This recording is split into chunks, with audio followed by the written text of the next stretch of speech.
பல வருஷத்துக்கு முன்னாடி இந்த மலை கிராமத்துலலாம் நான் வாழ மாட்டேன் அப்படி சொல்லி அவங்க அப்பா விட்டு பிரிஞ்சு போன ஒரு பொண்ணு இப்போ வேலைக்கு போக வேண்டிய சிச்சுவேஷன் வந்ததுனால அவங்களோட மகளை தாத்தா கிட்ட விட்டுட்டு போகலாம் அப்படி சொல்லி வந்திருப்பா. அவங்க அப்பா உன் மகளெல்லாம் நான் பார்த்துக்க மாட்டேன் கூட்டிகிட்டு போயிரு அப்படி சொல்கிறப்ப இவ வேற வழி இல்லாமல் அவங்க அப்பா கிட்டே அந்த பொண்ணை விட்டுட்டு போகிறா. அவங்க அப்பா கோபமாக போய் கதவை அடைச்சிக்கிறாரு. அந்த குழந்தைக்கு என்ன பண்ணுறதுன்னு தெரியாமல் நைட்டு மாட்டு சாலையிலேயே தூங்கிடுது. அடுத்த நாள் அந்த தாத்தா பாவமாக என்ன பண்ணுறதுன்னு தெரியாமல் அவங்க பேத்தியை பார்க்க ஆரம்பிக்கிறாங்க. அதுக்கப்புறம் பீட்டர் அப்படிங்கிற ஒரு பையன் கூட ஆடு மேய்க்க போ அப்படி சொல்லி அவளுக்கான ஸ்நாக்ஸ் எல்லாம் கொடுத்து அந்த பையன் கூட அனுப்புகிறாங்க. அவளுக்குமே வீட்டுக்குள்ளேயே இருக்கிறத விட இந்த ஆடு மேய்க்க போகிறதெல்லாம் ரொம்ப பிடிச்சிருக்கு. அதுக்கப்புறம் தாத்தாவும் பற்றியும் பயங்கர க்ளோஸ் ஆகுறாங்க.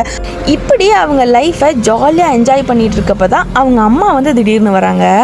என் பொண்ணை என் கூட அனுப்புங்கன்னு சொல்கிறப்ப முடியாதுன்னு சொல்கிறாரு. பட் அவள் பொண்ணை வற்புறுத்தி இங்கேருந்து கூட்டிகிட்டு போகிறா. கொஞ்ச நேரம் கழிச்சு தாத்தா அங்கே போய் தேடுறாரு. பட் அந்த பேத்தியை காண அவங்க அம்மா கூட்டிகிட்டு போயிட்டாங்க.